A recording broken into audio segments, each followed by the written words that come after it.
uyu numwubahwa umumanagere umusponsa umugwizatunga azwi ku izina rya DJ Paulin. Ubu ni wo mugwizatunga twari dufise atahura ivy'umuziki awukunda kandi akanawushigikira. Inkuru y'incamugongo nuko vyose abivuyemwo abihevye. Nivyoca bituma ivyo vyose ucufata nk'ingingo imeze nk'uko ku bandi baririmbyi bose kubera ikintu kimwe gusa, kuko turakuzi ibikorwa vya ukora turabizi.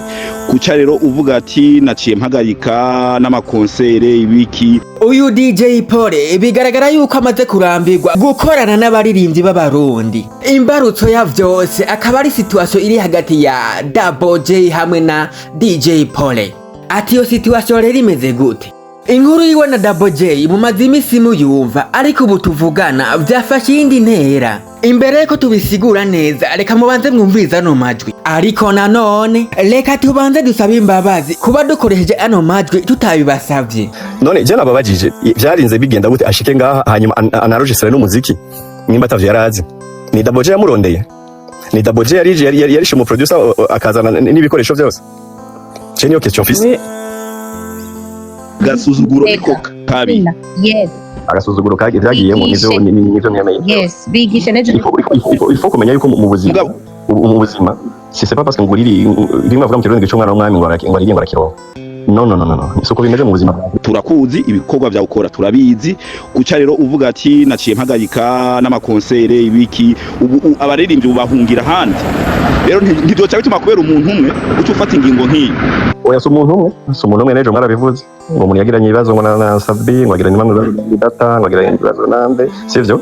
Imiziki yabo reka ndayibarekere, niyo nagira nuze ndabibabwije ukuri, niyo nagira evenement nzozana umunyamahanga kuko niwe anyinjiriza. Uravyumva muri kontra nahora mvuga muri kontra nahora nsaba yuko uyu munyamahanga aje agirana umuziki nande agirana umuziki n'umurundi, ivyo onye nabikuyemwo. Uravyumva pour vous dire que ubu unyengiye kugira ivyo jewe umutima wanje ushaka réellement kuko bije nashatse kera byafashwe nabi. Okay, ndabona mubi reka ubu unye rero nzogira ibinyinjiriza jewe personnellement. Jena MC ikintu ushaka kuvuga urumva DJ Paulin d'après y'ibintu baje kudusigurira en tout cas ndagiye je sinaje muri debanga ndagiye baje nene kandi wikire kuko ku mwanya waduhaye wari umaze pe kandi wanagushima mbandanye cyane.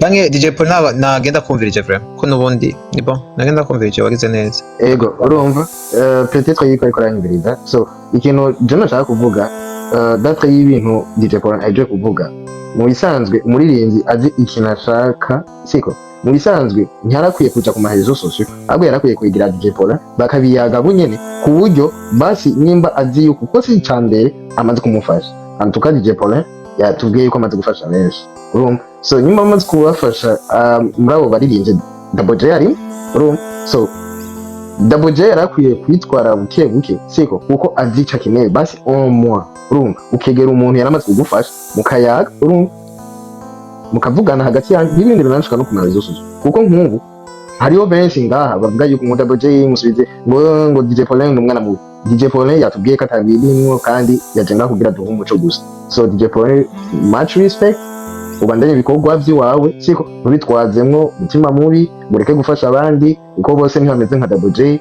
So much respect ibikorwa byiza n'ijenda kubikora tutu kana yo uja kwashasha happy people bishuske mena nta nakimwe ndiyumvira vraiment nta nakimwe ndiyumvira ngabo kubaho izoba kuko iya narayirihiye na licence urumva iya narayihiye licence donc ndashobora kuyigira quand je veux hanyuma mugabo mumenye yuko abartiste bazoza nabo hanze kandi j'assume je le dis j'assume nzoshamo bashaka nzoshamo abo shaka niyo naje mukanzanya aba DJ sinashobora n'aba DJ banje ndasaba DJ batandatu muri Crystal abaririmbyi nzora abanza ushamo bashaka ubu nta obligation nimwe bimwe navuga ngo niko nkorera igihugu niko ngira ngo nkorera iki gukorera ntashiye mu laisse tomber. Nta mutwe ndabifitiye vraiment ntako benshi ibintu byarankiye intege ibintu ndashaka kumva sinshaka kubona ukuntu jewe no bandi kumariza sosio ndiko ndashwana n'abana nkabajyanye vuba. Je mfise umwana wanje mukuru afite 24 ans urabyumva nta kuntu jewe no genda ngaho ndiko ndashwana abana babiri bari muri université umwe arahejeje hanyuma ngo mbi ndiko ndiko ndaharira ibintu nk'ivyo wonye indirimbo imwe bro niba two ubwo rwego nararurengeye ça fait 25 ans ndi mu bintu by'umuziki sivyo n'ubwa mbere nari mbonye abana nk'abonye bashobora kunyubahuka gutyo donc ndiko ndabikorera iki exactement ampisa abana bo mwibarabara